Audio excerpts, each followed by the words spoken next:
Hello everyone, स्वागत है आपका पाठशाला ऋषिकेश के यूट्यूब चैनल पर। तो आज हम बात कर रहे हैं उत्तराखंड आबकारी एग्ज़ाम के रीजनिंग सेशन की। इसमें हम रीजनिंग का पूरा रिवीजन करेंगे, कौन कौन से क्वेश्चंस आ सकते हैं।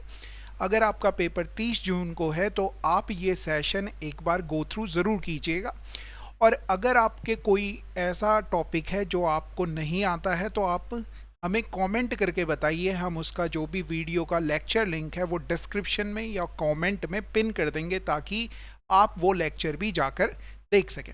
तो रीजनिंग में कौन कौन से टॉपिक आते हैं, किस तरह के क्वेश्चंस यूके ट्रिपल एससी और बना रहा है, वो हम देखेंगे। चलिए शुरुआत करते हैं पहले क्वेश्चन से।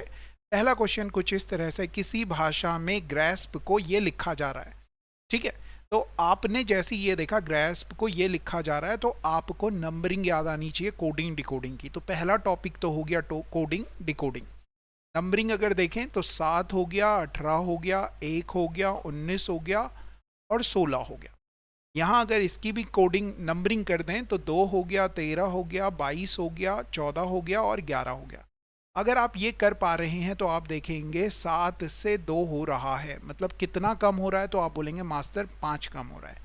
18 से 13 हो रहा है, मतलब कितना कम हो रहा है, तो आप बोलेंगे 5 कम हो रहा है। 1 से 22 हो रहा है तो ये भी 5 कम हो रहा है। 19 से 5 कम हुआ 14 आ गया, 16 से 5 कम हुआ तो 11 आ गया। देन क्रेन को क्या कोड करेंगे ये पूछा जा रहा है। तो क्रेन को अगर आप देखें तो क्रेन होता है 3, 18, 1, 14, 5। कितना कितना कम कर रहे हैं, 5 5 कम कर रहे हैं। तो 5 में से 5 कम करेंगे, 0 आ जाएगा। 0 का मतलब लास्ट में आना चाहिए जेड। जेड वाला केवल एक ही ऑप्शन है, टिक कीजिए और आगे बढ़ जाइए। आई होप आपको पहला क्वेश्चन समझ में आया होगा। टॉपिक का नाम भी लिख देता हूँ, जिस जिस टॉपिक को आपको करना चाहिए, जिनको देखना चाहिए, जहाँ से आपको पेपर में क्वेश्चंस मिलने वाले हैं, उन टॉपिक के नाम वीडियो में लिखूंगा और उनकी रिलेटेड जो वीडियो है वो डिस्क्रिप्शन में आप तक पहुंच जाएगी। तो आप डिस्क्रिप्शन में जाकर भी इन वीडियो लेक्चर्स को देख सकते हैं पूरा का पूरा। ठीक है, दूसरा क्वेश्चन कुछ इस तरह से, वर्ग की प्रत्येक पंक्ति और स्तंभ में संख्याएं एक नियम के अनुसार लिखी जाती हैं। लुप्त संख्या आपको बतानी है। लुप्त संख्या आपको बतानी है तो आपने देखा इस तरह से कोई लॉजिक लग रहा है या इस तरह से कोई लॉजिक लग रहा है कि हम इस क्वेश्चन मार्क की वैल्यू बता सकें। ये आपको सबसे पहले ऑब्जर्व करना है कि क्या हम ऐसा कुछ कर सकते हैं, ऐसा कुछ सोच सकते हैं। तो आपने कहा कि 5 और 9 के साथ ऐसे क्या किया जाए कि 11 आ जाए, जोड़ेंगे तो 14 आता है, मगर ये तो 11 लिखा हुआ। फिर आपने सोचा कि ऐसे में सोचें कि 5 और 3 के साथ क्या किया जाए। एक चीज आपने इसमें ध्यान रखनी है कि दो छोटे नंबर को यूज करके बड़ा नंबर बनाने की कोशिश कीजिए। ये एक अच्छी प्रैक्टिस है। अगर आप दो छोटे नंबर को देखें और वहां से कोई बड़ा नंबर बनाने की कोशिश करें तो इस तरह से आप क्वेश्चन को इजीली कर पाओगे। जैसे 5 और 3 को यूज करके 28 बनाने की कोशिश कीजिए तो आपने कहा 5 3 15 होता है, नहीं 28 नहीं हो रहा। फिर 5 और 3 को यूज करके 5 और 3 को यूज करके 28 बनाना है तो 5 का स्क्वायर होता है 25 और उसमें 3 जोड़ लेंगे तो आ गया 28। आपने बोला वाजी वाजी वाह, बहुत ही सही कहा आपने। ऐसी 11 का स्क्वायर, 11 का वर्ग करें तो आप कहेंगे 121 होता है, उसमें 4 जोड़ लें तो 125 हो गया। 9 का स्क्वायर कितना होता है, 81 होता है, 81 में 11 जोड़ेंगे तो 92 आ गया। 92 आंसर है, टिक कीजिए और आगे बढ़ जाइए।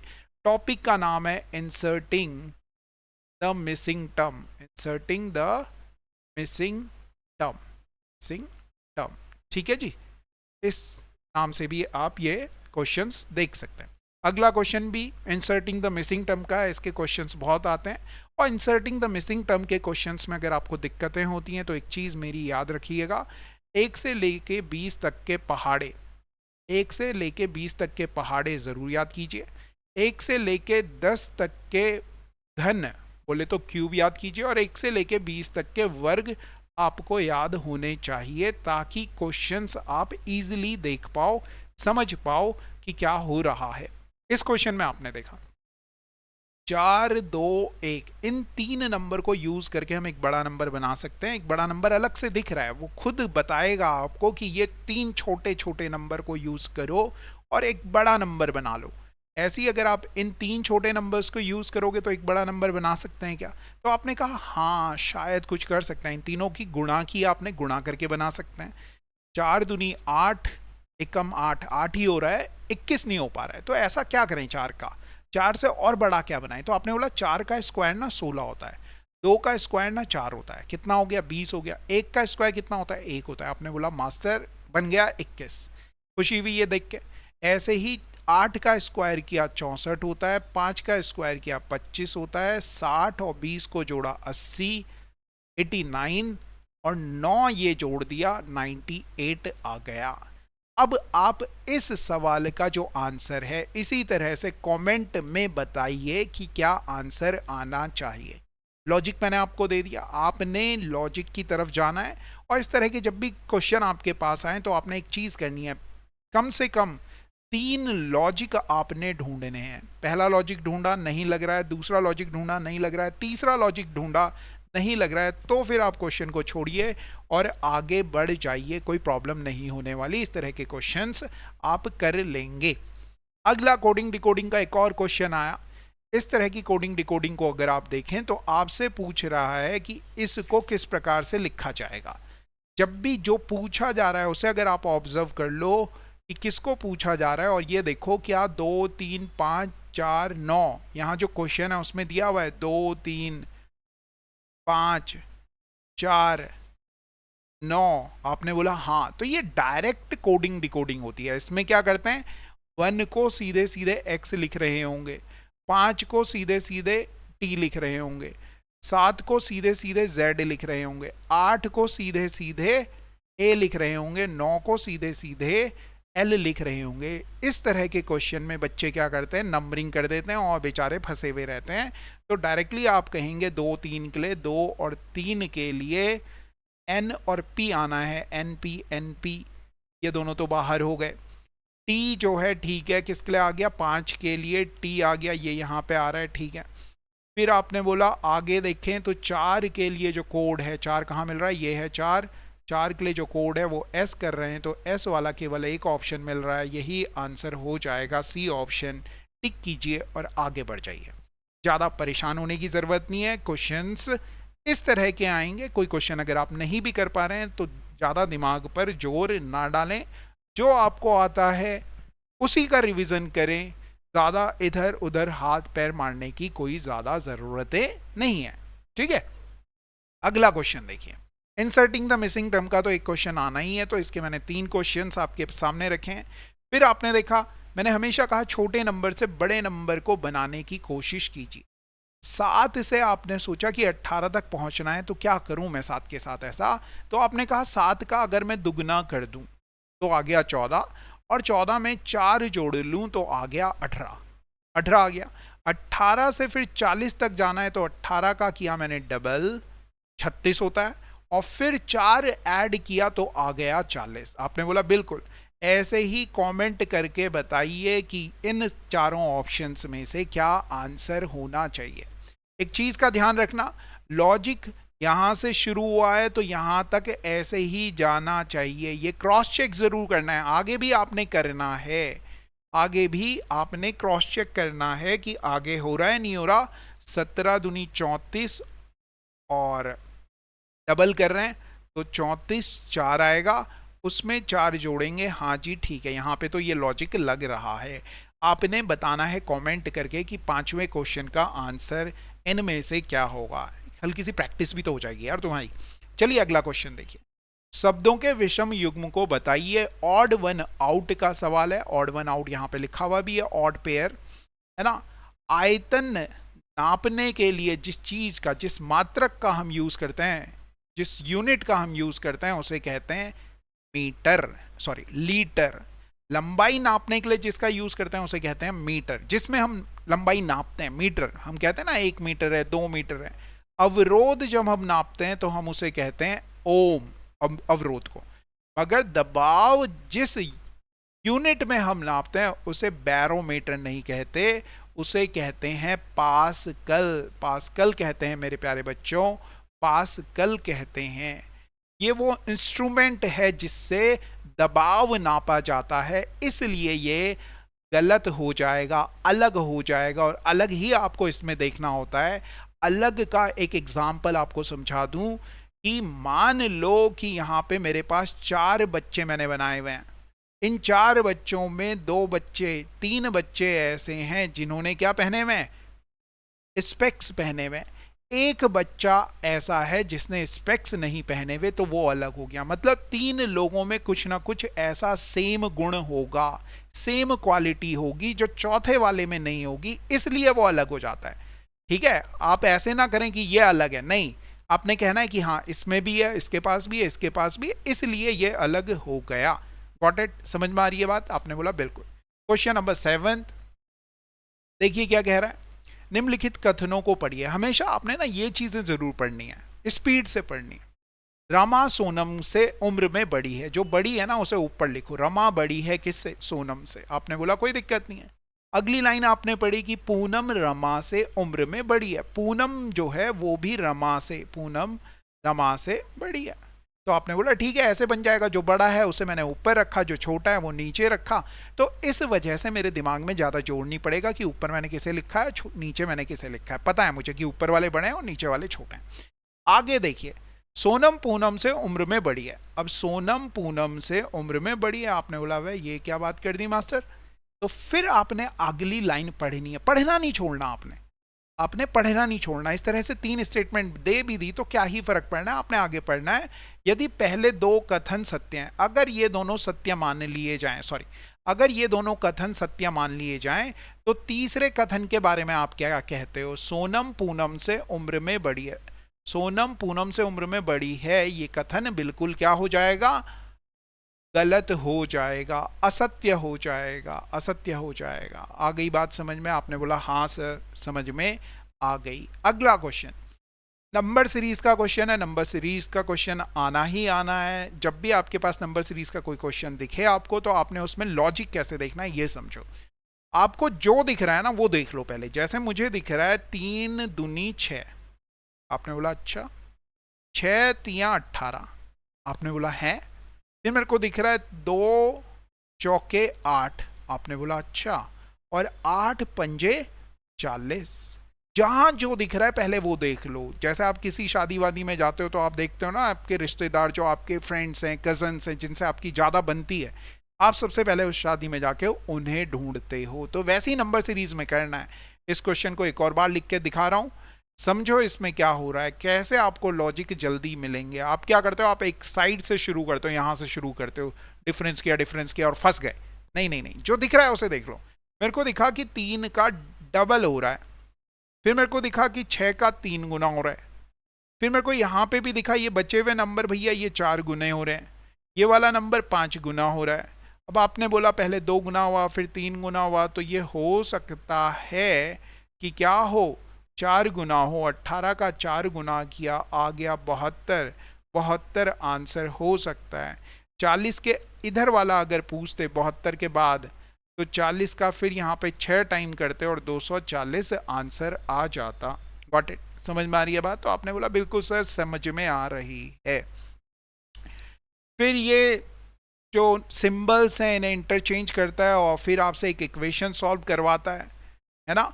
तो आपने बहुत ही आसान से क्वेश्चंस होते हैं, बस एक छोटी सी चीज़ का ध्यान रखना है इस तरह के क्वेश्चंस को करने में, कि सबसे पहले आपने सिंबल को चेंज करना है। जैसे डिवाइड लिखा हुआ, तो डिवाइड को किससे रिप्लेस कर रहे हैं? यहाँ लिखा हुआ डिवाइड का अर्थ है माइनस, तो मैंने लिख दिया 6 - 10। माइनस का अर्थ कहाँ लिखा हुआ? ये लिखा हुआ। माइनस का अर्थ मल्टीप्लाई है, तो मल्टीप्लाई कर लिया 4।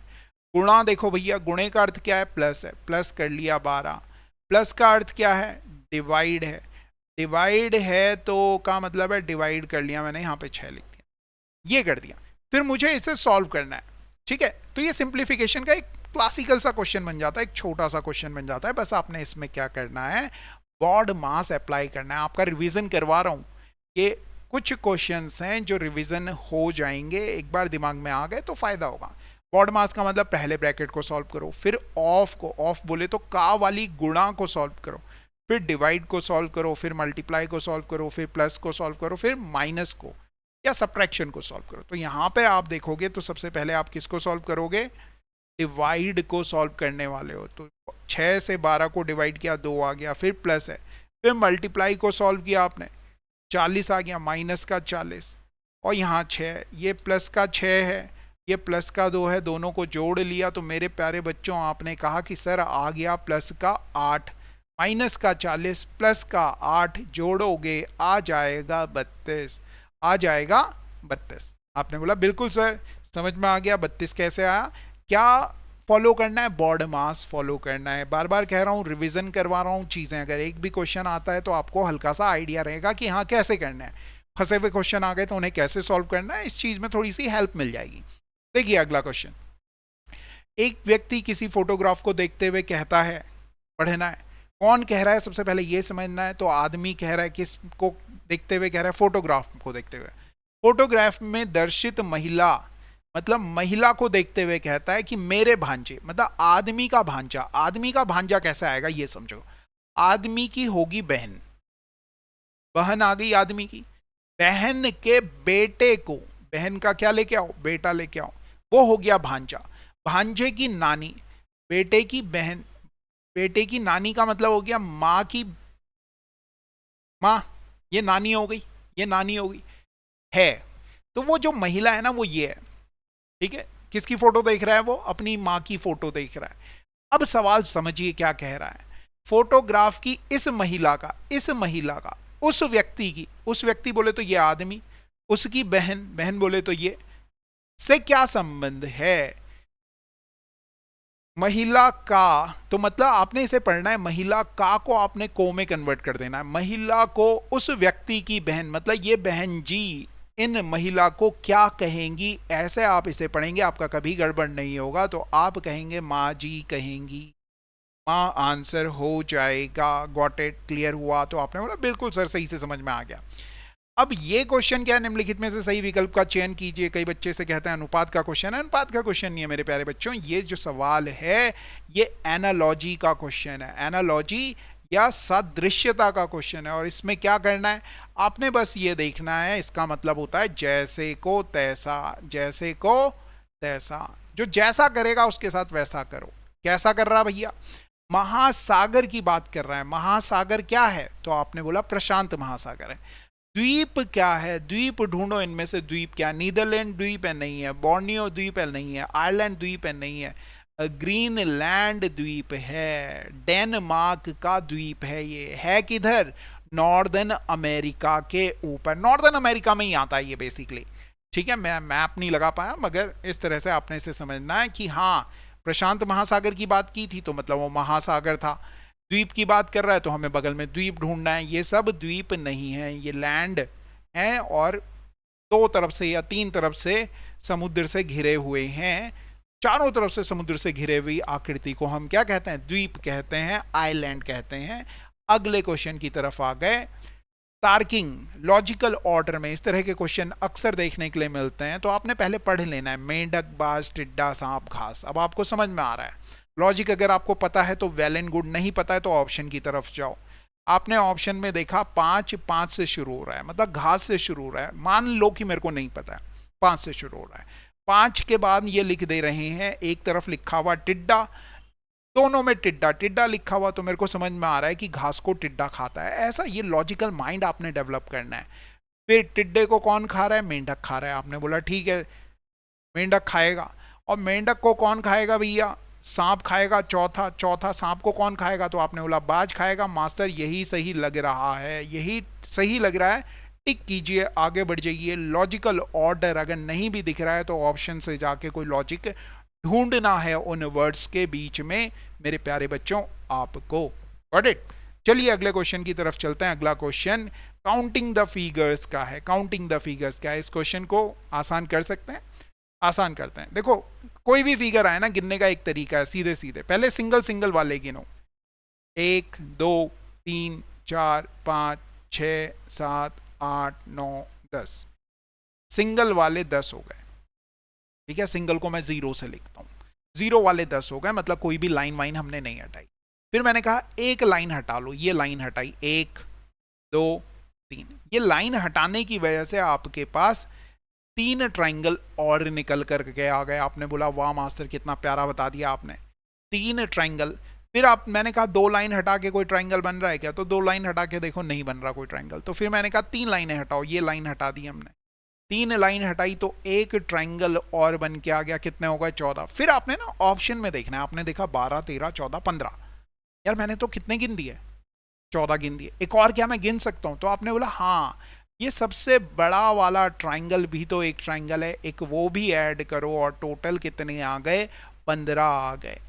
रीजनिंग के जो क्वेश्चंस होंगे उसमें ऑप्शंस का बहुत बड़ा रोल होगा मेरे प्यारे बच्चों। जब आपको चीजें समझ ना आ रही हो तो ऑप्शंस की तरफ देखना, वहां से लॉजिक ढूंढने की कोशिश करना कि शायद यहां से कुछ तो नहीं आ रहा है, इतना तो नहीं हो सकता, क्योंकि उसने हमने 14 तक गिन दिए थे, 15 दिख रहा था, तो हमने कोशिश की कि क्या 15वां मिल सकता है।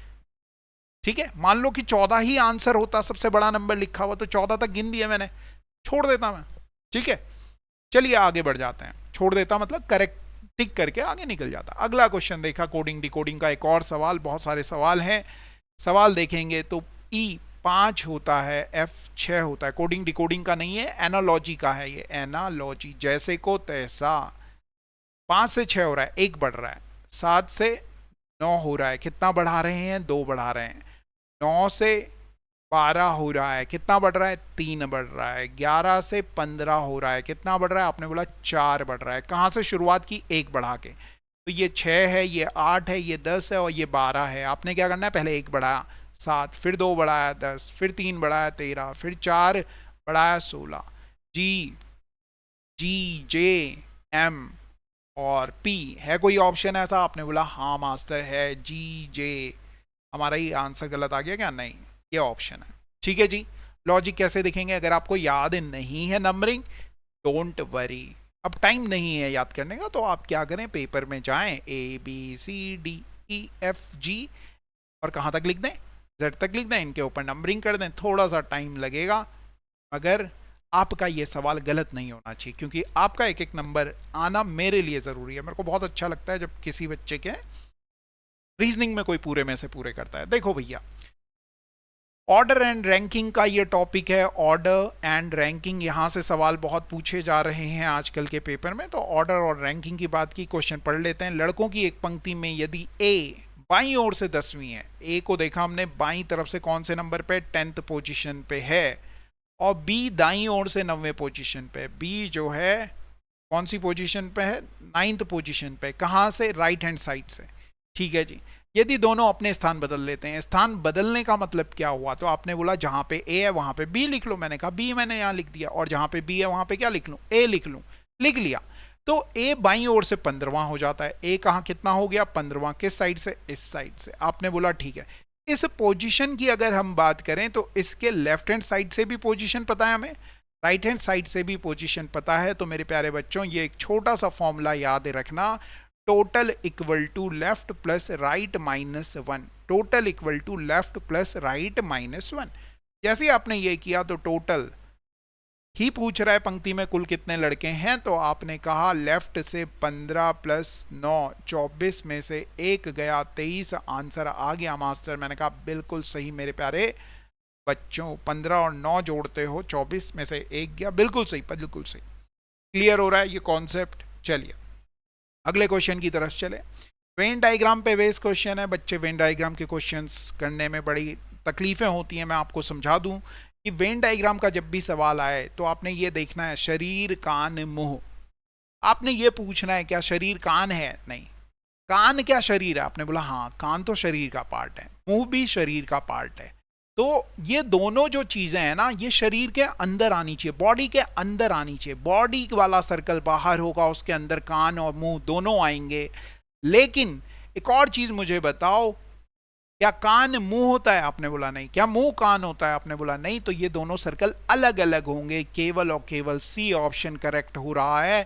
बाहर वाला सर्कल बॉडी को दिखा रहा है, बॉडी को, बॉबी को नहीं, बॉडी को, एक मुंह को दिखा रहा है और एक कान को दिखा रहा है। इस तरह से आप लॉजिक ढूंढेंगे। ये तो केवल ये क्वेश्चन किया मैंने, किसी भी क्वेश्चन में अगर आपको देखना हो तो ये देखो ऐसे करके, जैसे मैंने लिख दिया चेयर, टेबल और फर्नीचर। ठीक, तो आपने देखा चेयर भी फर्नीचर है, टेबल भी फर्नीचर है। क्या चेयर टेबल होती है? आपने बोला नहीं। तो ये कुछ इस तरह से बनेगा, फर्नीचर के अंदर चेयर भी आएगी, टेबल भी आएगी। चेयर टेबल नहीं होती, टेबल चेयर नहीं होती, वो दोनों अलग अलग होंगे। एक और एग्जांपल ले लेते हैं। मैंने कहा इंडिया, उत्तराखंड और ऋषिकेश। अब ऋषिकेश, पाठशाला ऋषिकेश है तो ऋषिकेश की बात करेंगे। फिर आपने बोला क्या ऋषिकेश इंडिया में आता है? मैंने कहा हाँ। क्या ऋषिकेश उत्तराखंड में आता है? मैंने कहा हाँ। उत्तराखंड क्या इंडिया में आता है? हाँ। तो मैंने कहा ये बड़ा वाला जो सर्कल है वो इंडिया को शो करेगा, उसके अंदर वाला सर्कल उत्तराखंड को शो करेगा, उसके अंदर जो सर्कल है वो किसे शो करेगा? तो आप बोलना ऋषिकेश को शो करेगा। तो ऐसा अगर पूछ लेता तो ये वाली फिगर होती। आ रही है बात समझ में? आपने बोला ठीक है जी, बिल्कुल समझ में आ गई बात। अगले क्वेश्चन की तरफ चलते हैं, और बहुत ही प्यारा, बहुत ही न्यारा सा सवाल आपकी स्क्रीन पे ये है। रवि ने क्या कर दिया? रवि ने, रवि को देखेंगे आप तो रवि ने पूर्व की ओर चलना प्रारंभ किया। रवि है प्यारा आदमी। तो पूर्व पश्चिम डायरेक्शन सेंस का सवाल है। पूर्व इधर होता है मेरे प्यारे बच्चों, पश्चिम ठीक सामने पूर्व होता और पीठ पीछे है पश्चिम। दाहिनी ओर, दाहिनी ओर तुम्हारे दक्षिण और बाईनी ओर तुम्हारे उत्तर। अरे तो दक्षिण हो जाएगा नीचे और उत्तर हो जाएगा ऊपर। एक और चीज आप कर सकते हैं, इंडिया का अगर आप मैप देखें, कोई बुरा ना माने अगर मैं इंडिया का मैप बनाने की कोशिश करूं, हल्का सा एक रफ आइडिया सा लेते हैं, है ना। थोड़ा सा हमारा ज़्यादा डांस करता हुआ इंडिया का मैप बन गया, इट्स ओके। अगर आप देखेंगे तो ये आपका साउथ इंडिया है, कहते हो आप साउथ इंडिया। इधर आप कहते हो नॉर्थ है जी, नॉर्थ इंडिया इधर ही है ना। इस साइड अगर आप देखोगे तो वेस्ट आ जाएगा, वेस्ट इंडिया। इस साइड आप देखोगे तो ईस्ट, नॉर्थ ईस्ट वगैरह कहते हो ना, तो ईस्ट। इस तरह से आपने समझ लेना है, तो ये याद होना चाहिए। क्वेश्चन की तरफ चलते हैं। क्वेश्चन क्या कह रहा है? रवि ने पूर्व की ओर चलना प्रारंभ किया। रवि को चलाओ पूर्व की ओर। पहले कहीं भी एक पॉइंट बना लो, बना लिया एक पॉइंट। फिर यहाँ से सोचो पूर्व किधर होगा, तो इधर की तरफ पूर्व होगा। यहाँ पे कंपास रखते तो ऐसे ही होता, पूर्व इधर होता, उत्तर इधर होता, पश्चिम इधर होता, ये होता। आपने बोला हाँ, हर जगह कंपास रख रख के देखो। पूर्व की ओर कितना गया? 1 किलोमीटर गया। दक्षिण की ओर मुड़ा। अब इस पॉइंट पे पहुंचने के बाद उसने बोला दक्षिण किधर है, तो दक्षिण इधर ही होगा भाई। कंपास में हमेशा दक्षिण इधर दिखाएगा। दक्षिण कितना चल रहा है? 5 किलोमीटर चल रहा है। पुनः पूर्व की ओर चलता है, फिर से पूर्व की ओर चलता है, और कितना किलोमीटर चलता है? 2 किलोमीटर चलता है। अंतिम बार वह उत्तर की तरफ मुड़ता है। अब यहाँ पे जब वो पहुंचा तो उत्तर की तरफ चले गया, यहाँ चले गया, कितना चले गया? 9 किलोमीटर उत्तर की तरफ चले गया। तो अपने प्रारंभिक बिंदु से वह कितनी दूर है? प्रारंभिक बिंदु क्या था? यहाँ था। यहाँ से यहाँ की क्या बतानी है? डिस्टेंस बतानी है। तो ऐसे करके एक लाइन खींचो, और ये वाला जो ट्राइंगल है ना, ये पूरा बनाओ। आपने कहा कि ये 2 किलोमीटर था, तो मैं क्या इसे 2 लिख सकता हूँ? आपने बोला हाँ मास्टर ये तो 2 ही है। क्या ये 1 है? आपने बोला हाँ 1 है। यहाँ से यहाँ तक की डिस्टेंस कितनी थी? आपने बोला मास्टर 5 दी हुई है। ये पूरी कितनी दी हुई थी?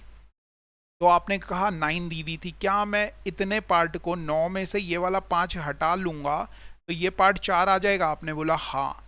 ये जो ट्राइंगल बन रहा है, इस तरह से जो ट्राइंगल बनता है, ये होता है समकोण त्रिभुज। इसमें इस वाली साइड और इस वाली साइड का वर्ग, तो इस वाली साइड तो 3 दे रखी, ये वाली साइड 4 दे रखी, इनका वर्ग करोगे तो 9 + 16 25 आ गया। उसका वर्गमूल कर लेना। उसका क्या कर लेना? वर्गमूल। ये वाली साइड निकल जाएगी 5। इस तरह से ये सवाल किए जा सकते हैं। तो मेरे प्यारे बच्चों, आई होप आपको ये सेशन पसंद आया।